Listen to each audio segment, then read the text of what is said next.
The topic today is water policy and the drought, balancing competing interests.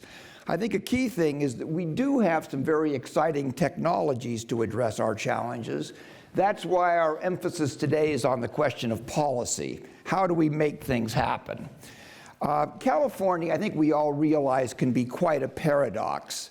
We've got the greatest public university in human history, a state which is a leader in innovation. We can be extraordinarily efficient in regulating electrical appliances like refrigerators, and yet we have mind-boggling tax policies like Proposition 13. I don't think if any of you want to know how much Disneyland pays in property tax. And also, we were the last state to regulate groundwater. So it's a complicated state. Sometimes we do things very well, sometimes not so well. We are very fortunate today to have a very distinguished panel. I'm very excited about this. I've had a chance to read a number of materials they have prepared. We've had some email dialogue. So I know you're going to get some tremendous insights. I'm going to introduce our panelists in the order in which they'll speak. To my immediate right is David Sedlak, who's co-director of the Berkeley Water Center. He's a professor of mineral engineering. He's a director of the Institute of Environmental Science and Engineering. He's very interested in the development of local sources of water. He's authored a wonderful book called Water 4.0, and he's also done a lot of research focused on wastewater reuse and new approaches for managing the urban water cycle, amongst many other things. Our next speaker is Felicia Marcus, who is chair of the State Water Resources Board. Happily, she has worked in both the public and private sector, so I hope she'll have some observations on the role for both. She's headed the LA Department of Public Works, which has garnered numerous awards for environmental excellence. She's been the Western Director for the Natural Resources Defense Council and an Executive Vice President of the Trust for Public Land, which does outstanding work.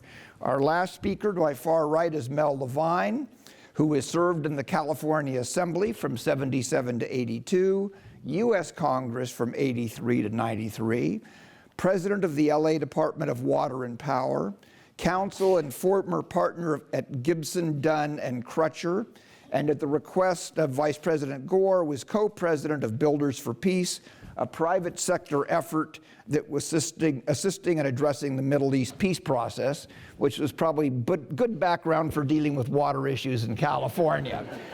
So without further ado, I'd like to turn it over to David, and both David and Felicia are going to provide us a bit of a context. I think there's not a day almost when we read in the paper something about water in California, so they're going to give us a little framework to evaluate these issues. Thank you, David. Thank you. Thank you, everyone, for coming. I'm glad to see everyone's doing their part for the drought. I cut off my long hair to save water for the drought, and it's working out pretty good. Our per capita use is way down in my household. I came up with a question I wanted to answer this morning to kick off the panel, and I realized the question is a question that I really can't answer, and maybe I look to your help to answering it. Maybe we should read this without the question mark, as in, should California's cities seek water self-sufficiency, ... the following will happen. So I think we could have had this discussion about the drought and public policy in 1977 after that drought, and we could have had it in 1992 after that drought, or during that drought, but we're having this one today. And rather than do a repeat of those previous discussions, I think there's something different this time. What's different this time is that our technologies have evolved to a point where it's possible for cities to ask this question about self-sufficiency. And I want to show you today kind of what's going through the minds of city managers and elected officials and utility managers as they contemplate how much resources and effort to put into pushing towards water self-sufficiency. And then I want to show you that this is kind of has a chance to really shake up the battle lines in this long-standing debate between water and whether water in California should be allocated to agriculture, the environment, and cities, or what fraction of our water should go to those three important users that have claims on it. And so I'll do that, and then hopefully the other panelists can give you a little bit more background on the public policy elements of things. So a little background of our city's imported water supply. So if you think about where the water comes from for our cities and our main metropolitan areas of Southern California and the Bay Area, in the south it comes from the Colorado River. There's a picture of Lake Mead, or the Eastern Sierra, Mono Lake, or it comes from the northern part of the state and it passes through the Sacramento-San Joaquin Delta. So anyone who's a student of California water, or has read Cadillac Desert, or just follows the newspaper, knows that these are three pressure points with respect to the state's water system. Here in the Bay Area, we're blessed to mainly be supplied by two imported water systems, the Hetch Hetchy system, which brings water to San Francisco, and the McCullamy system that brings water to the East Bay. There are other systems out there, but I'm giving you a sense of what we have to provide us with water. And you can see that these all rely upon surface water. And surface water is very interesting with respect to its response to the drought, because there's only so much water you can store in a reservoir, and they get depleted after a 4 or 5 or 6 year drought. So we're doing a great job managing our water, but if it doesn't rain, these water bodies are going to become more and more stressed. And so there's this new approach that's arising to diversify our water supply and reduce our risk of catastrophic drought. And they're local water sources. And so last week we had a meeting, Felicia was there and a number of other people from around the state in Southern California, where we asked the question, could Los Angeles become water self-sufficient? And I've had discussions with the Association of Bay Area Governments about whether the Bay Area could become water self-sufficient. And it really comes down to how much we invest in these 4 different approaches for diversifying our water supply. Stormwater harvesting, that is, if you thought about the amount of water that falls in our cities, if we could capture half of that water, it would be enough to get us through the entire year.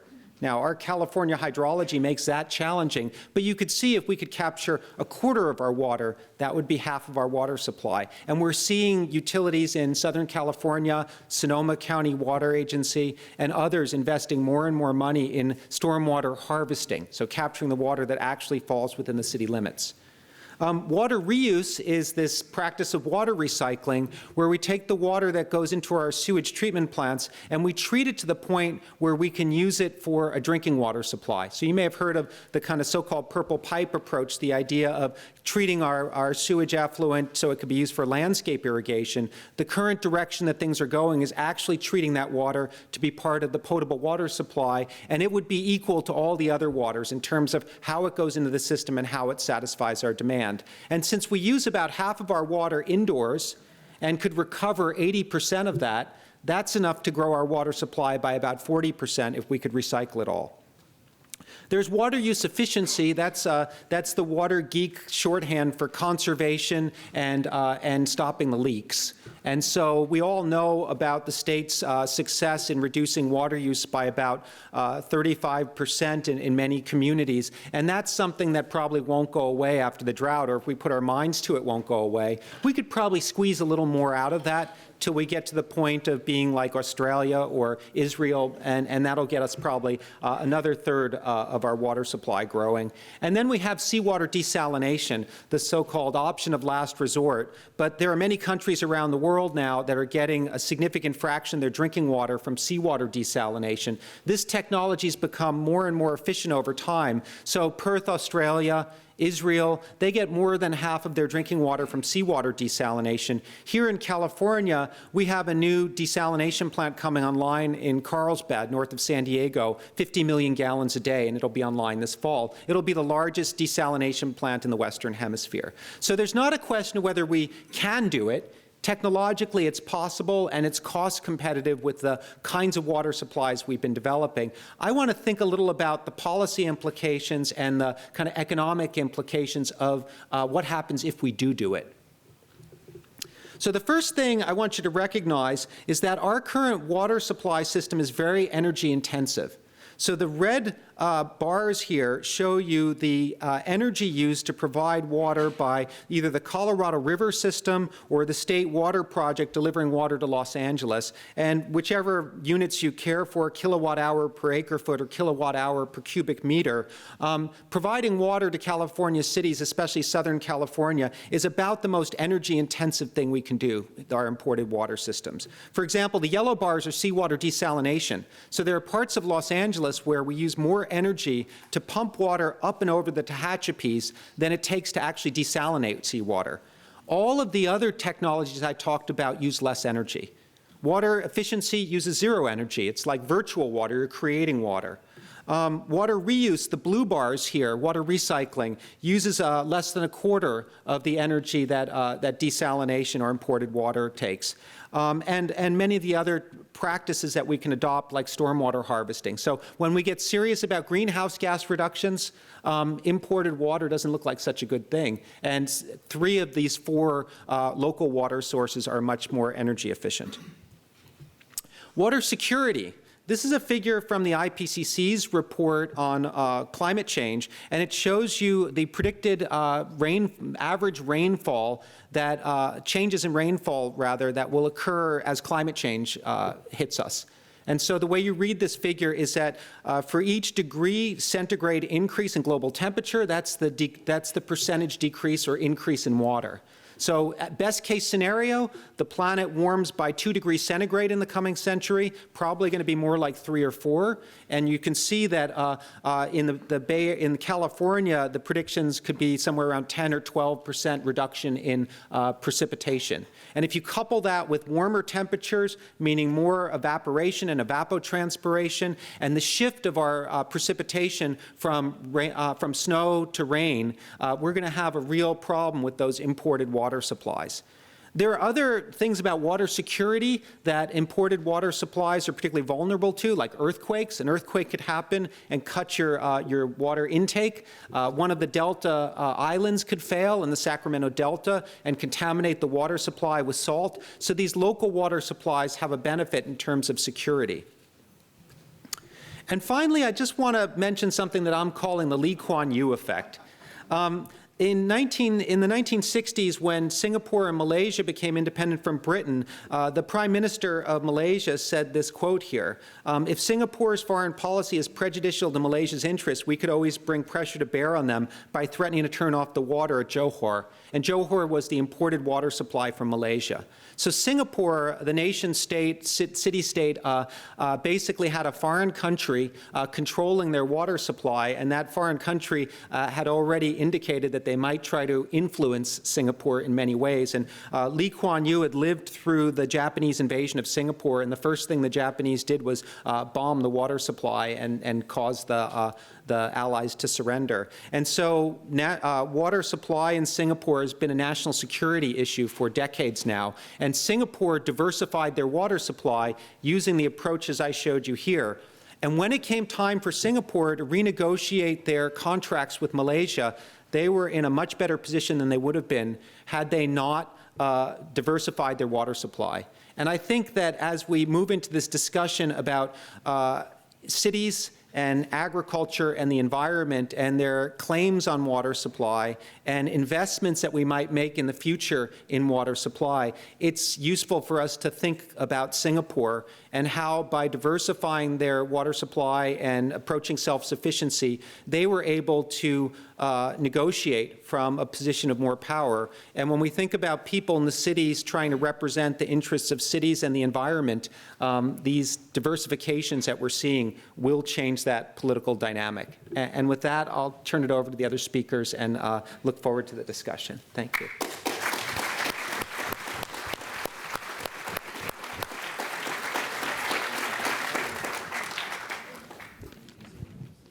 Okay.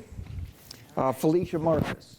Hi, David is so great. He's one of my heroes on this. He's done more to make water intelligible to people with Water 4.0 and just with his skill in being able to bring complex issues down to an intelligible thing. I really need to learn. So I'm about to give you the Spalding Gray approach to California water, which is in just a few minutes to give you just a sense of some of the issues out there and focus a bit on civility towards the end to seed our conversation.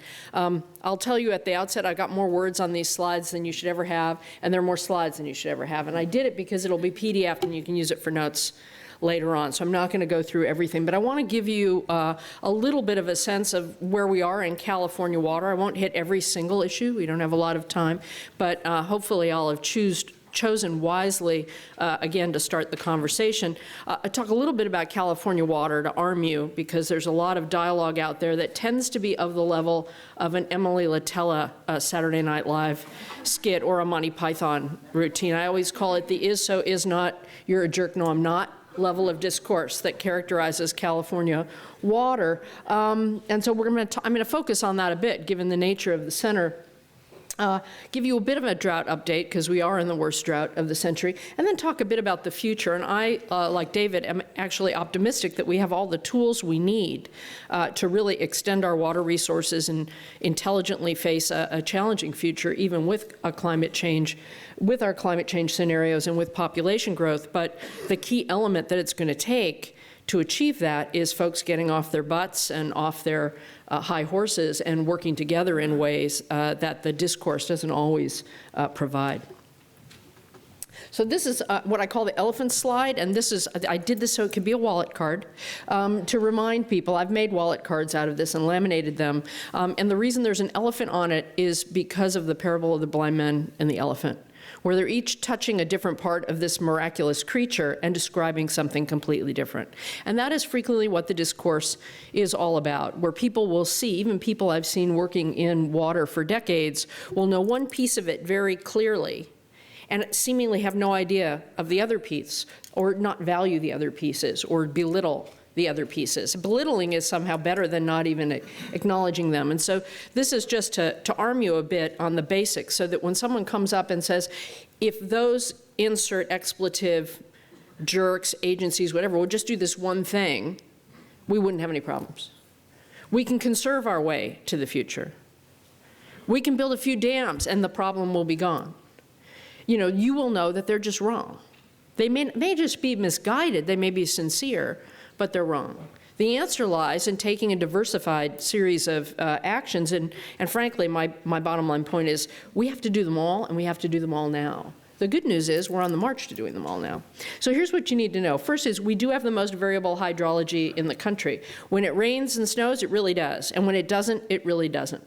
And that requires a different kind of management strategy than you would have if you had more consistent rainfall. It means that storage is important. Storage is not a dirty word. It has become a dirty word in some parts of the community who see every dam and the havoc they have indeed wrought on salmon populations and other populations in particular as a dirty word. But the fact of the matter is our precipitation does not fall where most of our people and most of our agriculture is, and our economic uses. It doesn't fall in the time of year.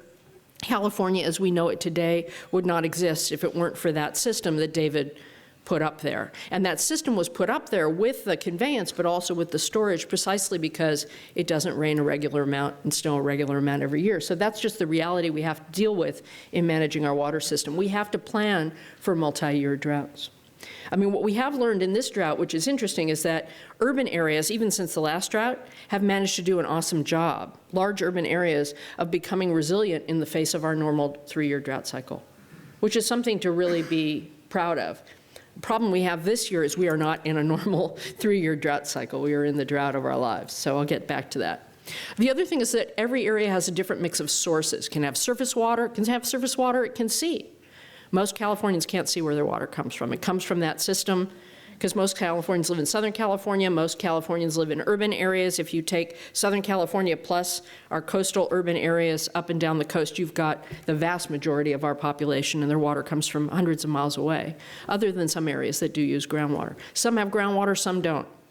A groundwater basin can be different here than to the other end of the building. The geology can be very different, so all groundwater basins aren't alike. Some areas don't have any at all, like San Diego doesn't have any large ones to speak of. Well, that's why you have San Diego investing money in desal And you have San Diego being on the cutting edge pushing for direct potable reuse. Why? Because they don't have a big groundwater basin that they can put captured stormwater into or recycled water that needs to be percolated for further treatment. So necessity is the mother of invention there, and for them, being at the end of every pipe and not having a groundwater basin, either as a resource or to use for storage, they have to go to the most expensive to try and diversify their portfolios. Again, so the conversation about water is going to vary depending upon where you are and what you're talking about. No silver bullet. A friend of mine calls it silver buckshot. But it's actually, that's kind of a violent, it's like killing birds, one bird with two stones. It's a violent metaphor. I like to try sports metaphors, go Bears. But I didn't come up with one for this talk. I actually am a Bear alum, I realized as I was sitting here this morning, but more of a Bear cub. Summer school, 1977. Go Bears. I root for the Bears. The key thing here is climate change and other drivers is game changers. What David was talking about that change in temperature, that means we're going to lose our snowpack more often than not. That's why this year is also bad, not just because we're in the 4th year of a drought, but because it was warmer. We have the worst snowpack in 500 years.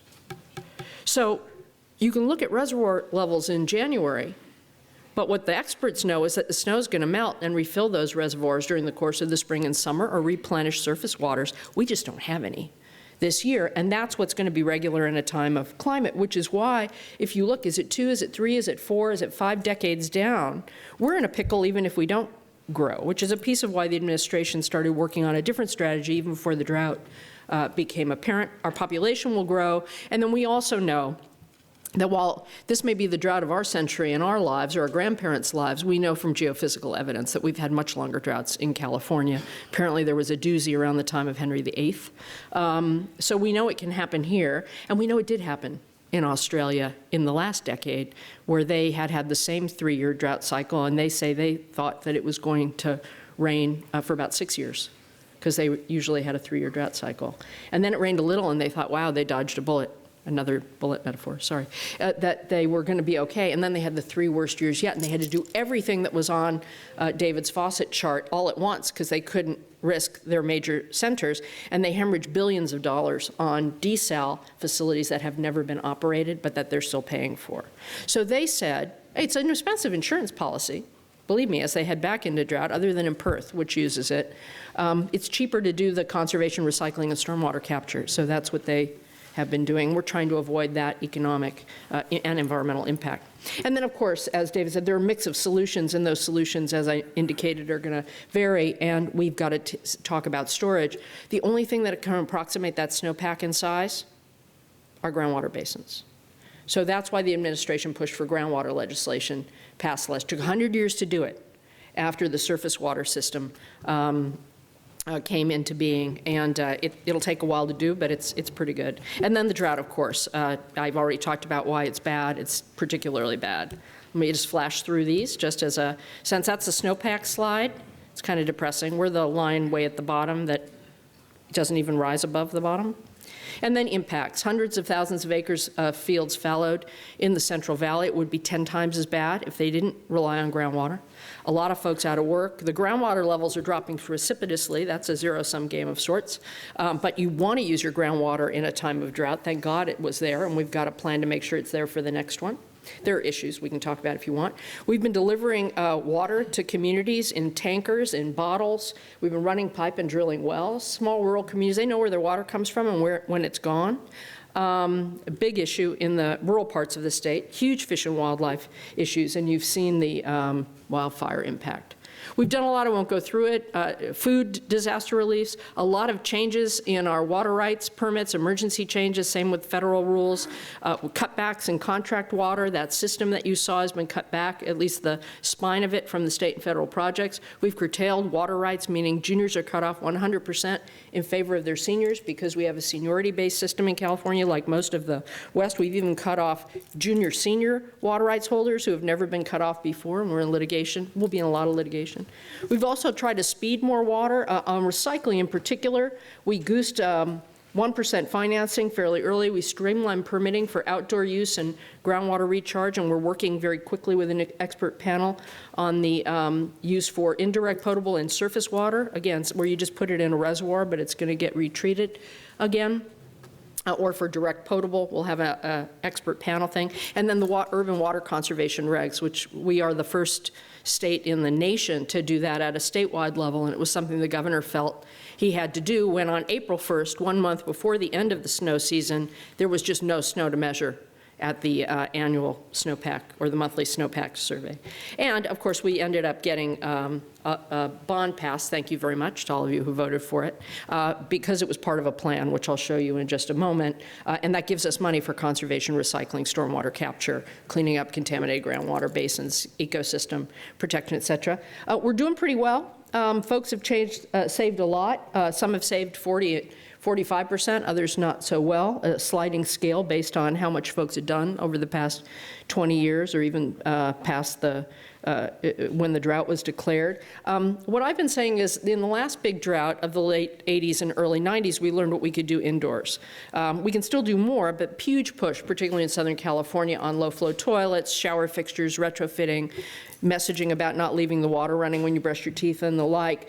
This drought is showing us what we can do outdoors because of the stat that David talked about, where urban water users use 50%, or some cases a lot more, of their water outdoors on ornamental landscaping, and that just seemed like the most cost-effective and the least quality of life intrusive way to try and save water, given that we didn't know if we were in our own millennial drought or not, and we still do not know. And so that water saved on artificially making our lawns look like they're in Ireland or Scotland is water we're going to really need in the case of multiple dry years for much more important efforts, and keeping it in local storage is really very important, particularly when our supplemental state and federal projects cupboard is bare. And we discovered our groundwater basins, which is really terrific. But we still have that kind of conflict that you've all seen that I talked about, whether it's fish versus people, environmentalists versus agriculture, urban versus ag, and the scapegoating and blaming of a particular water use that one might not like. This is a classic pattern to go through. It's people want to think there's something wrong or there's blame, and that doesn't mean there isn't, but it is a distraction from actually trying to solve our problems and figure out how to get better together. El Nino will not save us. I am sorry to be the one to say this. Last year, the El Nino predictions and the media lack of caveating of that really cost us a lot of water, as people believed, oh, 3-year drought cycle, El Nino will save us, why do I have to conserve? So we lost a lot of momentum. This year, the signs for El Nino are much greater, but the reporting has been much better, talking about the caveats. We don't know really whether it will be, we won't know till it hits. They're saying December, even though it's likely we'll have one. It may just rain a lot and flood a lot in Southern California, may not make it up north where those big reservoirs are, may not snow. We have no idea. The ridiculously resilient ridge or blob that's been off the coast of Northern California is still there. Maybe it'll come at us and go around us like it did the last few years. We just can't know. We'll take all the rain and snow we can safely handle, and we don't want all the flooding, but again, this is not a reason to let down our guard. So I always say, we don't know. We just don't know. I love the marshmallow burn on Mr. Stay Puft's chest. I don't know why. I love this. This is like my favorite picture. If I were a Facebook poster, I would send this one around, but I try to be more serious about my Facebook posts. So there's the reality. There's January 2013 and January 2014. It's the same or worse right now. This is California on climate change. This will become the regular thing. This is the Godzilla of all wake-up calls, to have to change and do all that retrofitting so that we can face that future. The reality is we're going to have sea level rise. That is not going to be good for those Delta islands. Let me just say that. And fish and wildlife are in the tank. Not in the tank, that's a bad metaphor, but they're not in the tank. They're not in the toilet either. They're really in trouble. Let's just put it that way. We've taken too much water from them and blocked all their natural habitat, and we do need to do a better job of redressing that. Our population's going to rise. We're not going to be exporting our young. I used to say eating our young because I hung out with rugby players in college, and I thought that was a little too gruesome. But the reality is we can do something about it, and David's book, of course, is one way to do it. And what he talked about is also important is there's a way to look at the full-on water cycle to make the most use of every drop of water and every dollar. Because right now, our flood control people, our water supply people, our wastewater people, go through the list, tend to do their own thing in their specialties, and increasingly integrated water management is becoming a big deal, particularly in Southern California cities, San Francisco, and Sacramento, I have to say, was one of the early adopters of the Sacramento Water Forum. They really, and YOLO. I mean, there are all kinds of things happening that are really good. And the reality, just so I'm not totally depressing again, is that we are doing a lot about it. There are all kinds of integrated water management projects happening, people coming together. There are farmers helping fish in the Sac Valley in a way that's really remarkable, birds too. There are drought angels helping folks. The legislature has taken more action in the last few years than in the last 3 decades. Now, I'm pretty cynical about the legislatures, but you have to give credit where credit is due, whether it's passing the human right to water legislation, that's a whole issue of safe drinking water that we can talk about if you're interested. Delta reform legislation, 09, which is what drew me back into the water world after having run screaming out of it. At the end of the Clinton administration, when I was, like Dave Howkamp back there, we were back at EPA working on air and water issues, but water issues in particular, I always say I was tired of being the Princess of Peace, and it's hard to be the Princess of Peace when you're pissed. So I had to take a break and go to land conservation. And then groundwater legislation passing. The bond is awesome. It happened because the governor said he would only do it if it was part of a plan versus the usual grab bag. I'll show you the plan. You can look at it later on your own. They moved the drinking water program and created the Office of Sustainable Solutions in our office, so you'd have one agency responsible source to tap, so we could do that kind of integrated thinking. And then we got all kinds of tools to get information and enforce our ancient water rights system in California. And those have been seen as just as inviolate as not touching groundwater. So again, perfect, no, but progress, yes. And again, all kinds of great things at the local level as well. Water Action Plan, I'm just going to say, is easy to look up, but you have to do the Water Action Plan or else you get the California Water Plan, which is great and huge. But this is just a 20-page or so document that's basically our manifesto from almost 2 years ago before the drought to say, here's what we have to do to deal with climate change. We have to get over ourselves, and we have to do it all. As opposed to picking winners and losers, your favorite stakeholder in a given administration, we're putting it all on deck. Conservation, recycling, stormwater capture, desal, in appropriate cases, dealing with the delta, both conveyance and ecosystem protection, preparing for drought, preparing for floods, protecting ecosystems ahead of the curve rather than waiting for the Endangered Species Act to kick in, safe water, flood protection, et cetera, and also doing it in a flexible way and figuring out how to fund it. Are we done? No. Are we on the march? Yes, because everybody could see themselves here and could relent on seeing their other folks seeing their issue up here. And it's actually worked something of a miracle with some people. The water wars are not over. It's not all one big happy family. But we know that our relationship with water has to evolve. Mayor Garcetti of LA issued a water directive some months ago to cut LA's reliance on imported water in half in 10 years.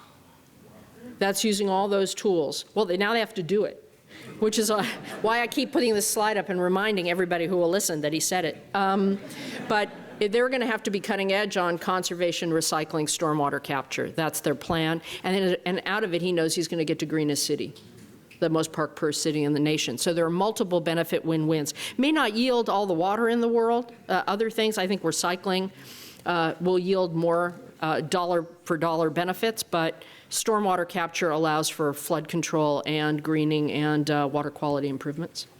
And then our relationship with each other has to evolve, and this gets to the civility part of it all. You've got ag, you've got, I don't know why this fisherman kissing a salmon, I really like that picture, sorry, that one cracked me up. The environmentalist and urban water users, as opposed to finger pointing, have to figure out how to reach across divides and figure out how everybody gets what they need. And if you have that conversation, you can get a lot done. And that's what integrated water management promises, some money dangling there for people who come together across traditional divides and in certain geographies to get something done. I always call this the challenge of ecosystem management. Some of you have heard me say that, not ecosystem management. You have to learn to deal with people who don't come from the same way of life, who don't have the same interests, and figure out how to move forward together, just like you do in land conservation, actually.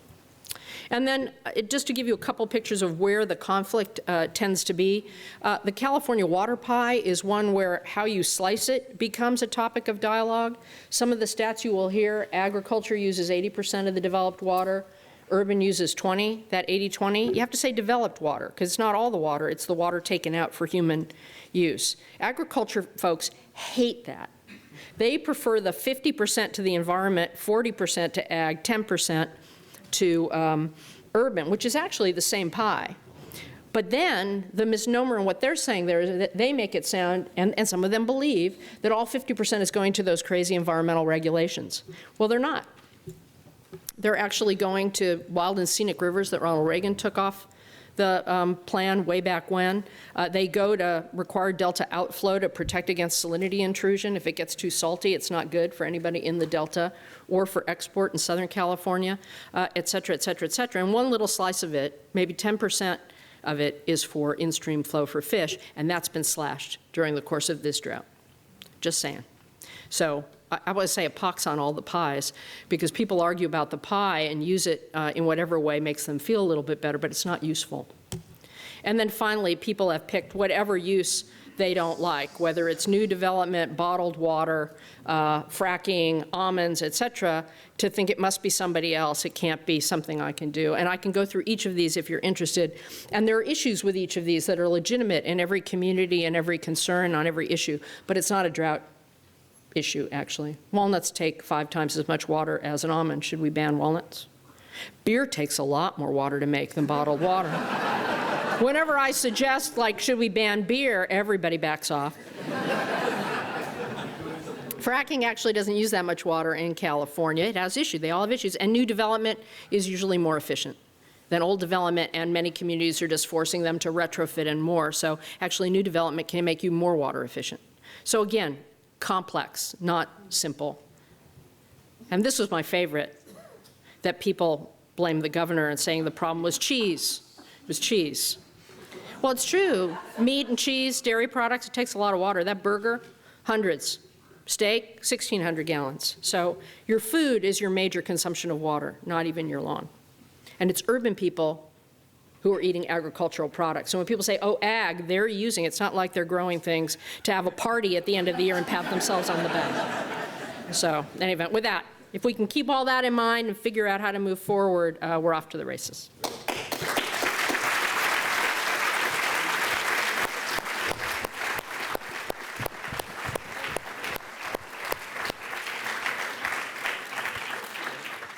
Thank you, Felicia. And our next speaker is Mel Levine, who I mentioned in my introduction, spent 5 years in the Assembly and 10 years in Congress. And I think one thing that's kind of a recurring theme when we talk about issues in this country is the issue of political will. Whether you're talking about gun control or pension reform, people will say it's all a question of political will, which doesn't make me feel very good, because it seems that that's something we're oftentimes lacking. But Mel, I'd love to hear your perspective on that front. Thank you very much, Dick. First of all, I want to say that it's a real honor to be able to share a platform with David and Felicia. They're, as you've heard, they're two of the wisest and most thoughtful leaders in water policy, not only in the Bay Area and in California, but in the country. I've been long familiar with David's work. We don't know each other. Felicia, I have admired for over 30 years. We worked together a million years ago when we were both a few years younger. And I have really admired the leadership she's provided to the state and the country during all of that time. It's also a real privilege to be here with, I guess, primarily the class of '68. As someone from the class of '64, it's nice to be speaking to a bunch of younger people.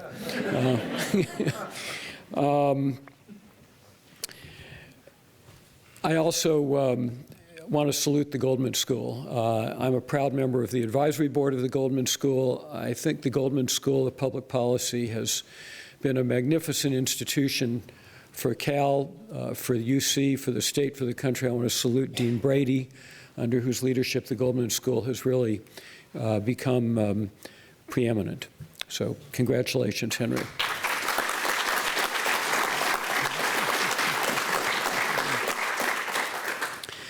For those of you, those few of you who may follow some of this and have very long memories, you would know that during my time in the state legislature and in the Congress, I had a strong environmental record. And I live in Los Angeles. So I'm sure that for some of you, those facts alone should qualify me to offer my remarks today. I am not sure that I can answer all the questions of political will. What I intend to do today is really raise issues that are complex and difficult, as Felicia indicated in her remarks. I intend to raise issues and raise questions rather than to provide answers. The reason for this complexity may be, at least in part, because we live in a state that epitomizes Mark Twain's immortal words that whiskey is for drinking and water is for fighting. And in light of that history, the difficulty in ending the rhetoric and building consensus and seeking the civility that the class of '68 is seeking is no easy task. But an often unstated but important part of our situation is that we live in a state that not only borders the ocean, but also discharges tremendous volumes of both wastewater and stormwater annually. We are not in the Dust Bowl territories. So to be fair, in California, there is really no such thing as being out of water. What there is a shortage of cheap fresh water. The technology to change that is readily available, and we know that finding sustainable water solutions for California is completely within our grasp. The conversation about how to get there is very much about politics, ideology, and policy. And like so much of what we face today, many of those choices boil down to money and how money is spent. In most any normal year, preserving and protecting water rights is an issue left to water engineers, lawyers, and staff from the state's water agencies. They deal in a world of minutia and long, drawn-out battles that mostly go on behind the scenes and that are not regularly followed by the public. However, in times of shortage like those we are experiencing now, there are very public discussions about sharing what water is available, reallocating water rights, developing new supplies, and more. And water is often discussed in these conversations as if it is a socialized commodity. But in California, water is not a socialized commodity. In other societies, some other societies, places like Israel, for example, and Australia now, water is regarded as an issue of national security. And as Felicia indicated, or I guess as Dave, was either David or Felicia, I got the slides mixed up. David indicated, look at Singapore, where water is controlled by the state. In Israel, there's even a national water company. So making needed societal water policy changes can be obviously made much more easily when you have a socialized system of water. In California, on the other hand, water is a first in right use, much like historical land and mining rights, with priority given in the order a claim is made. Outside of the governor's current drought orders, there is normally no divvying up of water supplies for the greater good, and agencies negotiate their own deals to procure water and gain an advantage in cost or reliability. Communities compete for water, and environmental protection is ensured through laws and mitigation requirements. So when we find ourselves in the position we are in now, talk of changing the way water is allocated is actually very unusual and is foreign to the public discourse in California, other than in times like this. Right now, cities are complying with the governor's call for statewide water cuts, but as Felicia may suspect, the all-for-one and one-for-all approach of shared sacrifice is likely to wear thin if we enter another dry year. The fact is that California's urban customers have paid a lot for the water rights and infrastructure that supplies them. Southern California happens to be in particularly good shape because it collectively invested $5 billion through the Metropolitan Water District for local storage and sufficient water to make it through a prolonged drought. Cities have individually invested heavily in conservation and new sources of local water supply, and they will want the benefit of the investments their ratepayers have made. And in addition, or prior to the goals that Mayor Garcetti outlined that Felicia put on the board, it's important to understand that the city of Los Angeles, with 1 million more people today than it had in the early 1970s, today uses the same amount of water for the population of Los Angeles as Los Angeles did 45 years ago. That's quite extraordinary, and they're going to want the benefits of the conservation efforts they've made over 2 generations. So we have a far from a more socialized approach to statewide water management. Does this mean that water rights can never be apportioned differently? Certainly they could. But in assessing these prospects, a slew of complex, tough issues arise, many of which Felicia identified, especially toward the end of her remarks. I intend to touch on a number of these to focus on some of the issues, and again, as I said, not really to answer the questions, but to put them out there. Water rights are like a proprietary right. So if water rights were taken back by the state and reallocated, it would be viewed as a taking that would require compensation. Why? Because an area's economic viability and competitiveness rely greatly on its ability to have a reliable and affordable water supply. While we hear in the news about particular Northern California farmers effectively holding the state hostage by virtue of their senior water rights, let's remember that both Los Angeles and San Francisco are also prime examples of early California water rights in action, as David's chart showed with regard to importation of water in both parts of the state. Cities and economies grow and flourish based on their access to good, affordable water. Reallocating water rights is still possible, but existing water rights holders would have to be compensated for by the loss of those rights. It would have to be handled similarly to a fair market value payment in an eminent domain proceeding. Possible, but very expensive. And with all of these issues, huge and difficult equity questions are not far from the surface. If we accept that a reallocation of water rights is truly a reallocation of property rights and ultimately of wealth, then we have to ask ourselves the flip side of the water rights question: why should someone who came later get to take the water right from someone who came earlier? Is it because we as a state now see a better and higher use for water than we did before? Is it because those with junior rights would like the cost of developing new water resources to be shared amongst all water users? Is it because of a shift in political influence and with it a chance to change the rules of the game? One way around this quagmire is to leverage the one restriction the state reserves on all water rights, which is California's constitutional prohibition against waste and the requirement that water use constitutionally in this state be both reasonable and beneficial. But these criteria have never really been defined. The courts have essentially said you have to look at this on a case-by-case basis. So if they are raised in the future, here are just a few samples of the issues that would arise. Is it wasteful to grow rice or almonds in an arid state?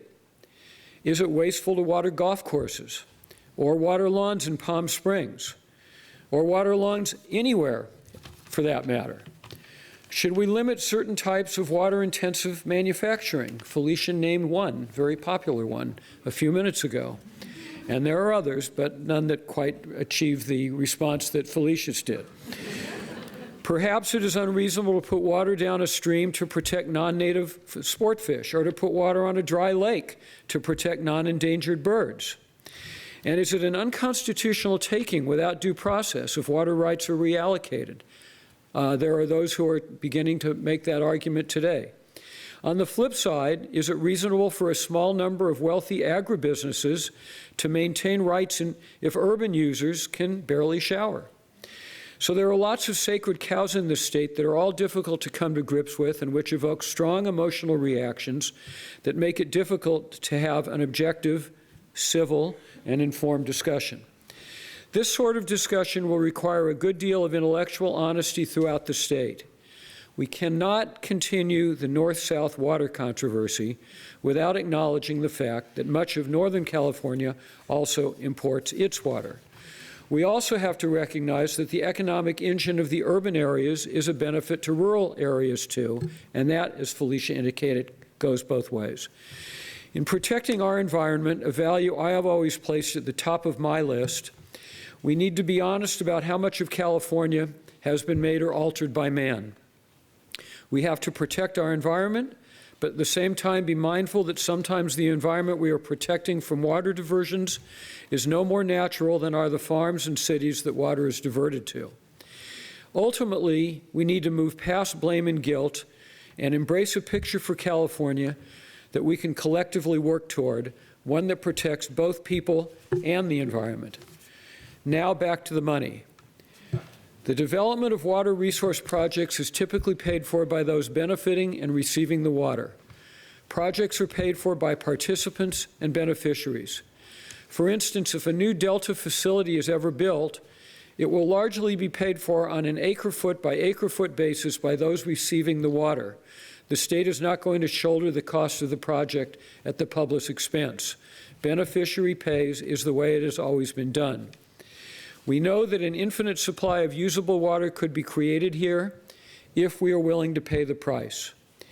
In other parts of the world, water is much more expensive than it is here. Higher priced water could easily pay for more recycling, even desalination, and innovative technologies, even things as simple as investing in better irrigation systems. However, redefining the value of water and creating a change in pricing will require a cultural shift. And unless water becomes a truly socialized commodity across all areas of the state, it is still going to be the beneficiaries who pay. Identifying the appropriate beneficiaries is crucial as we balance who pays for developing California's water resources. If ag pays more for water via irrigation improvements, wouldn't that cost be passed on to all those who benefit from the agricultural products? Should California urban users share the resource they have already paid for and also invest in new resources in order to make more water available to ag, business, or the environment? Should the cost of new resources simply be borne by communities who wish to grow? Or maybe should we create a fee for certain types of water use? California is truly a marvelous state, but we are a state that to a large extent we either created or altered. Now we need to come to grips with the societal divisions we have made in the past and do a better job of managing them, and then decide how much we are willing to pay for water and who should bear that cost. I can clearly see why water issues, like so many complicated issues in our society, are only nibbled at around the edges, but we do have the technical ability to prepare ourselves for the future. As we do so, beginning with maximizing the essential conservation measures we have begun and which Felicia outlined so clearly, we will need to confront our own history and vital but challenging equity issues in planning for the future. As a state, the question remains whether we will coordinate our efforts together and how will we prepare to successfully manage through a prolonged drought and climate change and do it civilly. Thank you.